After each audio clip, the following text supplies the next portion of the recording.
Go ahead. Okay. So before I started pitching the game, I realized that for this project we're going to need to be working together. So I figured I'd just give everybody who doesn't really know me all that well some basic information about who I am. So first off, some of my nerd cred.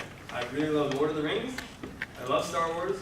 I've read all the Song of Fire and Ice books, which is Game of Thrones, for those of you who don't know that. And I also really like the Red Bull series, and I also like DC and Marvel. I started reading comic books lately. So music that I like pretty much all of the classic rock stuff, Beatles, Pink Floyd, Led Zeppelin. And I also really like modern music such as Coldplay, Vampire Weekend, Young Giant.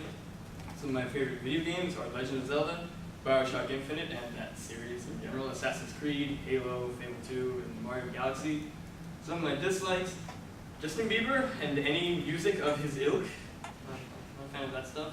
I'm also not a fan of closed-mindedness in people. I like people to be open-minded and receive information, and also jerks. So if you are a douchebag or think that you are a douchebag, don't work with me. But I don't think that would be a problem. Also, some of my pet peeves, the word like when people say the word like every other word, and it just gets really annoying, also, just the last point is kind of basic. I'm a logical person, and I also have an opinion. So what that means is that if we're talking about a game, and we're talking about concepts that should work in the game, and I have an idea for how I want something to go, and you have an idea for how you want something to go, and we talk about it, I will listen to your side of the story. I will listen to why you think it's correct, but you will have to explain it to me. And if you're right, then I'll go with it. But if not, I'll stand up for my opinion, and eventually I'm sure we'll be able to come to a consensus. But just so you know, don't. I very much welcome people challenging my ideas, but I just want you to have a logic and a reason behind it. Now we can actually get to the game. Okay, so it is tentatively titled Ascension, and so what is it? Ascension is a 2D platformer in which you play as an unnamed character. Currently, there are planned to be 3 levels, but I'm open to adding more than that. Just currently, 3 levels seems basic because you're going up. The game is about you going up a mountain, so it makes sense to have you traveling up a lower portion, a middle kind of interior of the mountain, and a higher up exterior close to the summit. These 2 elements are in question marks because, well, actually, this one maybe I don't know. Because these are elements that are not planned to be in the game. Currently, it's planned to be mainly about the platforming and the running and the jumping and all that stuff. So combat is currently not planned. However, if we have time and we can come up with a cool system to implement, I would be very open to adding enemies, although currently it's not in the plan. Also, puzzle elements, I imagine that we will be adding those types of things in there. So basically, what I'm trying to say is, imagine kind of like Limbo, except without all the helplessness and the despair. So that kind of, you're traveling through the world and you're interacting with the environment. Context. Okay, so this game will take place within a fantasy world that I have been developing over the last week or so. It's a little bit complicated, so just a basic idea. There's essentially something similar to the Force from Star Wars in this, except instead of acting as an invisible influence on the world, it's physically manifested in the form of light, like gleaming lightnings and stuff. But it's the same basic idea of its existence. There are dragons that are gods. Well, they're not. They're basically the gods of this world. And after several cataclysms and wars between spirits and humans and stuff, the dragons are sealed away within Mount Tatooine, and that is a mountain that you're traveling up. And Sicilians, they are the ancient order of humans that were able to access this energy and use it. And they kind of made their purpose of guiding humanity to peace and to prosperity. And along with that, they're also kind of the guardians of this seal on the dragons. So your elder realizes that the seal is weakening on the mountain, and he sends you to go reseal it to keep the dragons from coming back into the world. So, narration. I'm planning to hopefully have a narrator similar to the way it's implemented in Bastion. Well, a little bit different than it's implemented in Bastion, but a narrator similar to Bastion. However, the narrator in this will be going over the backstory and mythology of the dragon. So we're describing sort of the creation of the earth, the other animals that were developed on the earth, sort of to give you an idea of what was happening before this point. And an idea that I had was to project the images as shadows onto the background. So imagine like you're in a cave. This isn't in the game, but like the shadows on a cave wall, if there were fire, sort of like that. Like shadow puppets almost, except actually animating things. And at the moment, there are technically 8 stories. They're really short, like 200 things that I've written at the moment, just generalized, and they'll probably be shortened or lengthened to fit the game. So the graphics at the moment, I'm thinking that it should be a 2D game, not a 2.5D game, because that's simpler.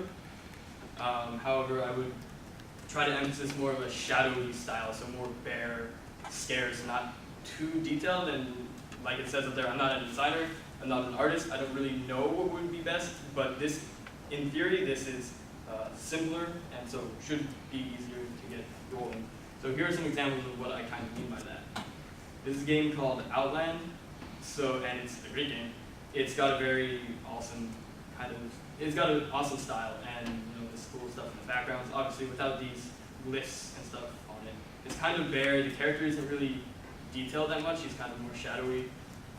So imagine this kind of style with this game's Braid, with this type of technology where it's flat 2D, although probably less detailed than that, with this style happening in the background, being projected onto like the mountain walls. This is a cutscene from Diablo 3, and it's just kind of like showing, okay, shadowy images happening in the background. Again, not this detail. And so overall, it would look something like this aberration of Photoshop. Yeah, not really, but that type of idea with Outland style braids, technology, and the idea of shadows happening in the background and kind of depicting what the narrator is saying. That's something that I think would look cool and that I would like to have happen in the game. So what are your character's abilities? Your character can double jump. Pretty basic. Jump once, jump twice. You'll also have access to either a wall cling or a wall slide. I'm not sure which of these would be better, because in one situation you jump on a wall, you stay there, and you're motionless. However, if you want to add a bit more tension to the platforming, you could have a slide. So similar to what we saw in Mega Man X, if you watched that sequel Lightus, you would hit the wall and slide down a little bit, so you have to jump off quicker. And of course, that means that he would have a wall jump also. Tether. This is where the character gets a little bit more complicated. For this element, it would be used by via the mouse. So you would point on, this character has access to I refer to it as a tether. It's basically a line of the energy that he has access to that he shoots out, and it acts like the hook shot from from The Legend of Zelda. So he would shoot it at a wall, it would attach, and then he would be dragged to that position. In theory, it could also be used for puzzle elements. So he sees like a giant boulder or something up on the ledge, he shoots it there, he grabs it, and then he pulls the boulder off to possibly give him an extra jumping range to get up to a different area. And that would be controlled via the mouse, where you point on the screen and click and stuff. And then these two abilities have question marks at the end, because I'm not sure if I want to implement them yet. They could cause just more development time. I don't know if we would want them in the game. Obviously, once we get a team together, we talk about it, we can figure out whether we want them or not. But a dash, extra horizontal movability in the air and on the ground, and a slide potentially get under low-hanging type obstacles. So just an idea of the control scheme is pretty basic. You move left, right, you double jump. The mouse is controlled by the tether, and then yeah, it's just the control scheme.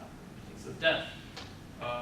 Initially, when I pitched this game yesterday, I did not really think about the concept of death. And then one thing that people kept telling me was that there should be like some kind of consequence to make this feel more like a game, or to provide more a sense of challenge instead of just a hold down W to walk. And so obviously this is something that we would need to discuss in the groups. But the things that could cause death, I was thinking, was pits, the classic platformer trope. Runes, which would be magic traps set to keep the dragon seal safe, which you would have to navigate. So there would be like things on the floor, and if you stepped over them, you'd be electrocuted or something, or like something on the wall where if you pass by it, it shoots out a bolt towards you and you have to duck it. And then enemies, like I said with the combat, currently no enemies are planned. However, if we add them, we could even possibly not do combat and just have them be roving obstacles that you have to get around. Sort of like unbeatable enemies.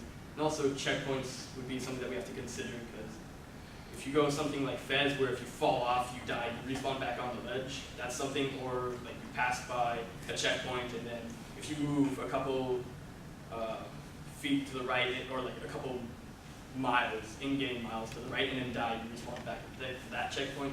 That's something that we would need to consider and discuss within the groups.